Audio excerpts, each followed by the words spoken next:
महालक्ष्मी च विद्महे विष्णुपत्नी च धीमहि तन्नो लक्ष्मी प्रचोदयात्। ॐ महालक्ष्मी च विद्महे विष्णुपत्नी च धीमहि तन्नो लक्ष्मी प्रचोदयात्। ॐ महालक्ष्मी च विद्महे विष्णुपत्नी च धीमहि तन्नो लक्ष्मी प्रचोदयात्। ओम श्री लक्ष्मीं लक्ष्मीं महालक्ष्मीं இது என்னைக்கு படி 12/3/2011 3 மணி 10 நிமிடம் மாலை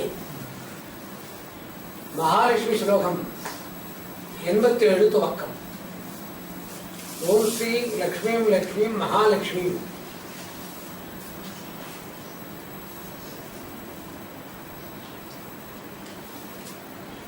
அனந்தமய திருத்தியோ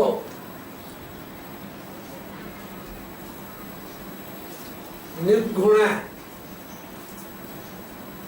ஷட்குண பிரம்ம சம்பந்தமுக்தாம் விஷ்ணு கிருஷ்ணமயி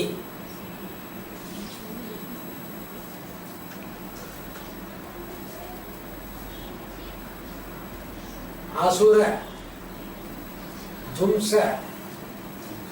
संहार अनंत महालक्ष्मी मयी वेंकट गिरिधराणी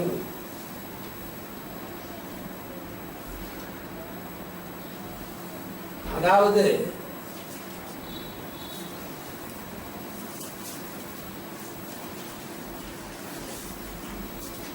லக்ஷ்மியானவள் 3 குணத்தை தழுவி அந்த 3 குணத்துக்குள் தான் ஈடுபடாது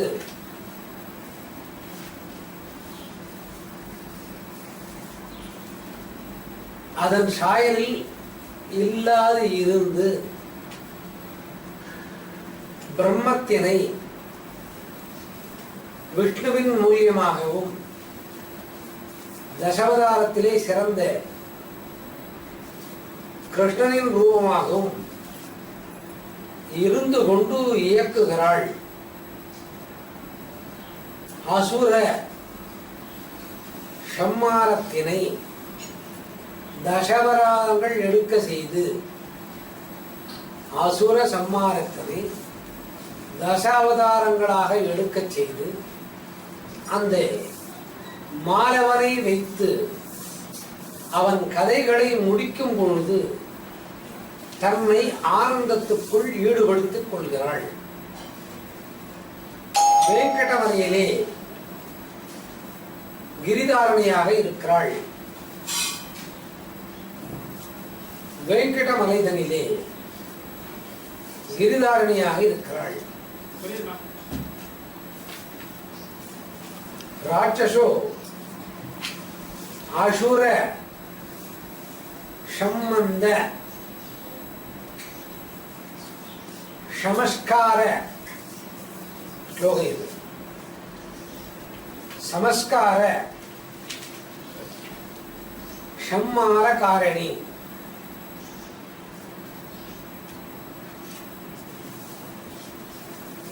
பொருள் அசுரபாவத்தை தானே முன்னின்று அவள் எங்கிருந்து இந்த பாவத்தை பெற்றனர், பாவத்தை பெற்று அசுரனின் உடலை தரித்துக் கொண்டு இறைவனை மறந்தனர் என்பதை முற்பிறவியின் வாசனையை வைத்து இவர்கள் இறைவனோடு இருந்தவர்கள் பாவச் செயலால் அசுரத்தன்மையை பெற்றவர்கள். அந்த அசுரத்தன்மையை போக்குவதற்காக விஷ்ணுவை பயன்படுத்திக் கொள்கிறார்கள் அந்த விஷ்ணுவின் சக்தியாக தான் இருந்து கொண்டு இவர்களை அழிக்கின்றனர். பெயர் விஷ்ணுவுக்காயினும் இந்த சமஸ்காரத்தினை, அதாவது அசுரபாவத்தின் சமஸ்காரத்தின் நினைவை அறுத்து இவர்கள் இறைவனோடு இருந்தவர்கள் என்ற ஞானத்தை கொடுக்க வல்லவள் இந்த அன்னை மகாலட்சுமி. லோகம்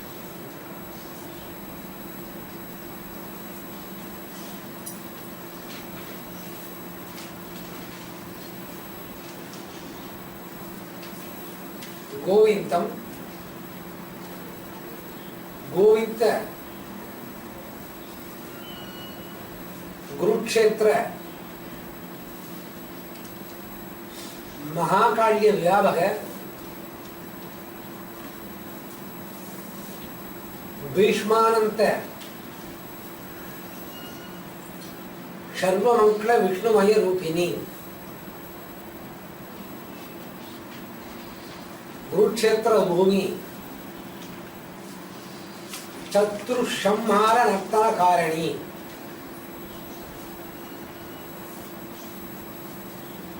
அதாவது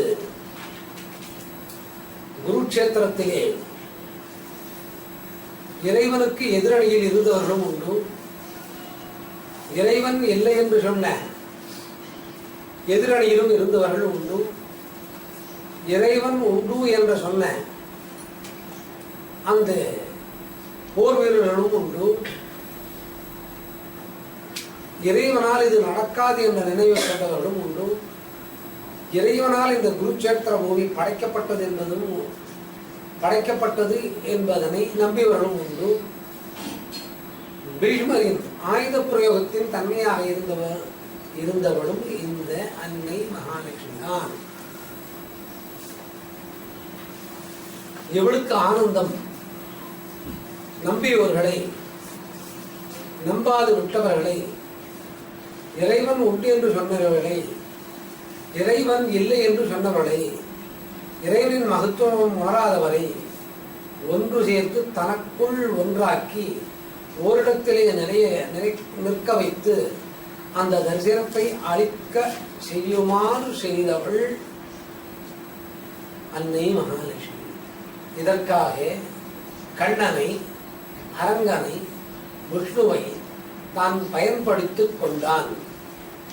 இந்த ஒரு வார்த்தை தான் நாச்சியாக வந்த, நீலாதேவியாக வந்த, அதாவது ஆண்டாள் இறைவனை அழைக்கிற காலத்திலே கூடாரை வெல்லும் என்று துதித்தாள்.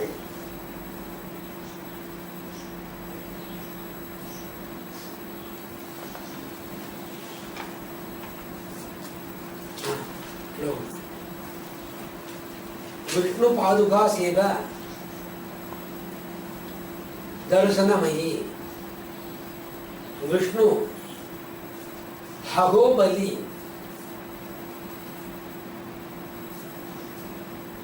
पूजा करिष्य कारिणी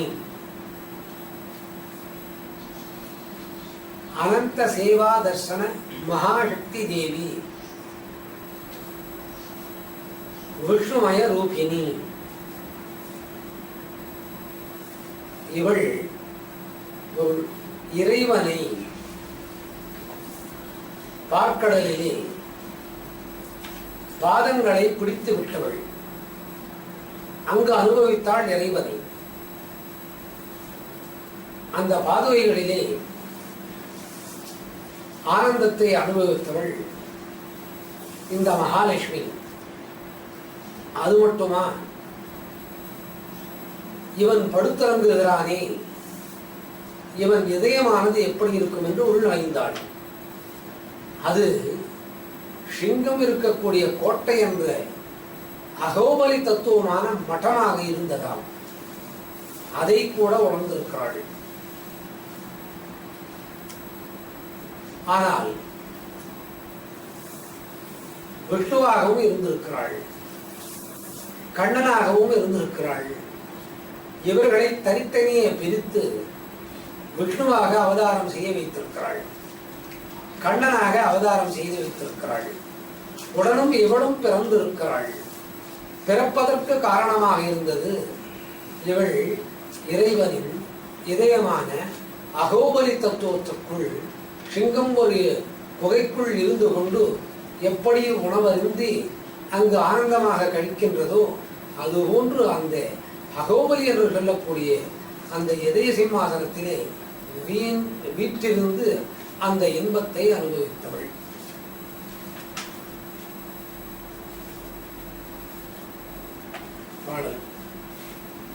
அசுர தேவ மானுஷ்ய ஷர்பலங்கார பூஜம் காருண்ய கரிஷ்யாமி தேவி மகாலட்சுமி கிருஷ்ணமயி. அதாவது பொருள், இறைவன் அரக்கர்களை தனக்குள் கூட்டி வைத்து கொன்று குவித்து ஞானத்தை கொடுத்தான். தேவர்களுக்கு தன்னோடு சேர்ந்து கொண்டு ஞானத்தை கொடுத்தான். மனிதர்களுக்கு பக்தியின் வழியாக ஞானத்தை கொடுத்தான். ஆனால் நம்பியோர்களையும் நம்பாதவர்களையும் அரக்கத்தன்மை உள்ளவர்களையும் அரக்கத்தன்மை இல்லாதவர்களையும் ஒன்று சேர்த்து இறைவனோடு பழகிக்கொள்ளும் வாய்ப்பை ஏற்படுத்தி கொடுத்து தானும் உடனிருந்து என்பது இந்த மகாலட்சுமியானவள் இறைவனை நம்பாத கூட்டத்திற்குள் தான் ஆண்டாள் என்ற நப்பின்னையாக பிறந்து வளர்ந்து இருந்து அவர்களுக்கும் சேவை செய்து வைத்தாள்.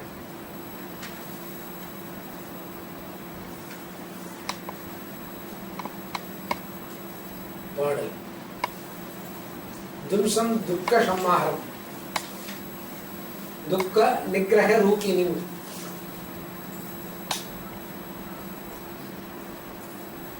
துர்கா பூஜா சம்பந்தானாம் ஷர்பலங்கார பூஷிணி.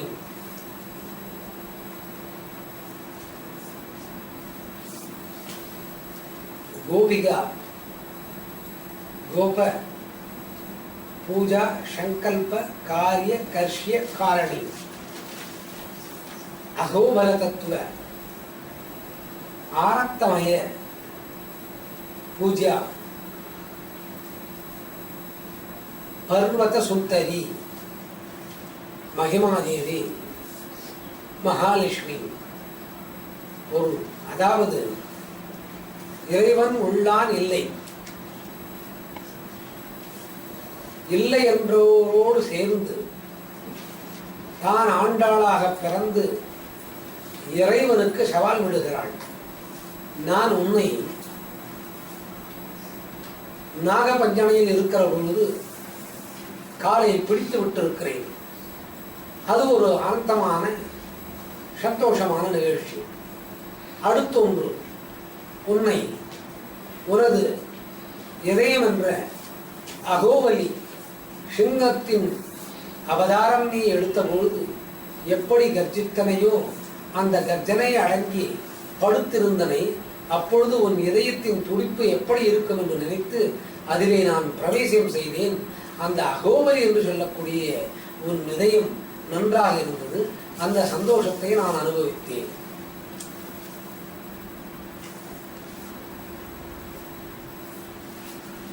அதோட அந்த சந்தோஷத்தின் பயனாக நான் ஒரு மனுஷியாக பிறந்தேன், பெண்மகளாக பிறந்தேன். அந்த பெண்மகளாக பிறந்த பொழுது எனக்கு ஆண்டாள் என்ற பெயரை பெற்றேன். அவர்கள் அனைத்தும் ஒன்றும் தெரியாதவர்கள். ஒரு பாடலை புனைந்து உன்னை பாடினர். அந்த பாடலின் தத்துவம் கோ வி இன் தா என்று 4 எழுத்திலே முடிந்துவிட்டது. கிருஷ்ணா என்ற எழுத்துக்களிலே முடிந்துவிட்டது. அவர்களோடு இருந்து நான் அதை கைத்தாளமாக தட்டி அனுபவித்தேன். இந்த அனுபவம் தான் எனக்கு மகிழ்ச்சியை அளிக்கிறது. அதற்காக தான் நான் அரங்கனை கீழே அனுப்பினவனோ, விஷ்ணுவனை கீழே அனுப்பினவனோ, கோபியர்களோடு நான் இறங்கி வர வேண்டும் என்று எனக்கு உணர்த்தியதே இறைவன் இல்லை என்று சொல்வதோடு இருந்து தொழுது ஆனந்தத்தை அனுபவிப்பதுதான். நான் அப்பொழுதும் இருந்தேன், இப்பொழுதும் இருக்கேன், நாளையும் இருப்பேன், எப்பொழுதும் இருப்பேன். எனது காலம் வந்து இறைவன் இல்லை என்று சொல்வதோடு இருந்து தொழுதுதான் எனக்கு இன்பமான காலமயம். காரணம் ஜீவம் ஜீவதத்த கர்ம அனுஷ்டானம் பஞ்சேந்திரிய சுத்தானாம்.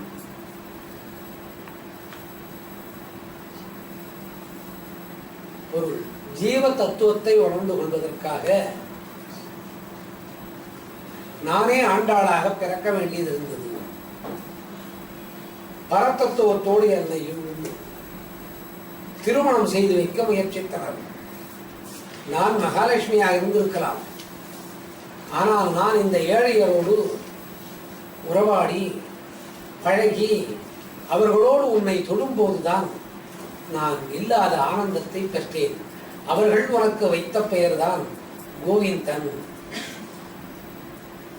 அவர்கள் கை தாளங்களை தட்டியும் கோலாட்டத்தினாலும் உன்னை மழை வைத்தார். நீயும் அசைந்து போனேன். நான் இனம் புரியாது என் மக்களை கோபியர்களை கட்டி தழுவிக்கொண்டேன். இந்த ஆனந்தம் என்றும் எனக்கு கிடைக்க வேண்டும். இதற்கு நான் வணங்குவது யாரை என்றால் இந்த கோபியர்களை தான். கோபியர்கள் ஆனந்தமாக இருந்ததும் அன்னை மகாலட்சுமி தான். இது ஜீவதத்தின் பரவொழுக்கம்.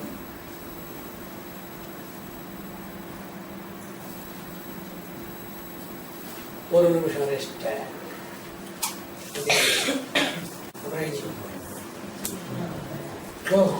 பக்தி வேதாந்த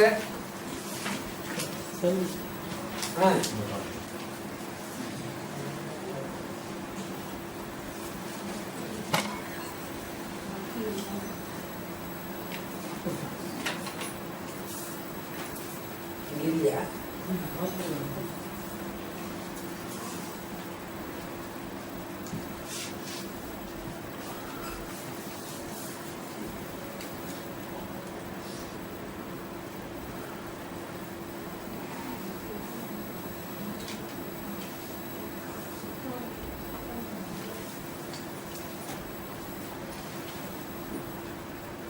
பக்தி வேதாந்த ஜலக்கிரீட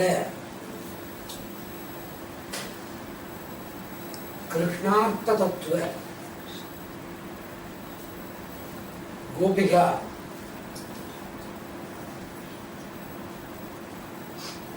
அனுஷ்டான தேவமயி வேத மந்திர தத்துவ கோவிந்த நாம ஜப ரூபிணி. அதாவது இறைவனை பக்தியால் கண்டுகொள்ளலாம், வேத மந்திரங்களால் கண்டுகொள்ளலாம். வேத மந்திரங்கள் தெரியாதவர்களும் உண்டு, வேதத்தை கற்றுக்கொண்டவர்களும் உண்டு. வேதத்தை தெரியாதவர்கள், பக்தியை செய்ய தெரியாதவர்கள் இறைவனை பற்றிக் கொள்வது கடினம். அதற்கு இறைவனோடு சேர்ந்து ஜலக்கிரீடை செய்தால் போதுமானது. அல்லது இறைவனுடைய சிலையை வைத்து சுட்ட சிலை, மண்ணால் சுட்ட சிலை, பஞ்சலோக சிலை, தங்க சிலை, வெள்ளி சிலை வைத்து சங்கிலே தீர்த்தத்தை எடுத்துக்கொண்டு அபிஷேகம் செய்தால் அதற்கு ஜலக்கிரீடை என்பது பெயர். இறைவனுக்கு ஜலத்தால் கிரீடம் செய்வது என்பது பொருள். அவன் சரசரே ஜல சம்பந்தமான நீரை விடுவது என்பது பொருள். மனம் ஆனந்தமாக உணரும். இதை வைஷ்ணவத்திலே இருக்கக்கூடிய மகா யோகிகள் அறிவர். அவர்கள் அறிந்தது அல்லாது கோபியர்கள் இது மாதிரி கோவிந்தம் என்ற பஜனையை சொல்லி பஜனையின் வழியே யமுனையில் ஜலக்கிரீடை செய்து இறைவனை அறிந்தார்களாம். அந்த ஜலக்கிரீடையின் சக்தியாக இருந்தவள் இந்த அன்னை மகாலட்சுமி தான். அதை அவர்கள் புரிந்து கொண்டது இந்த இறைவன் வேத மந்திரத்தின் தத்துவத்தை சார்ந்தவன்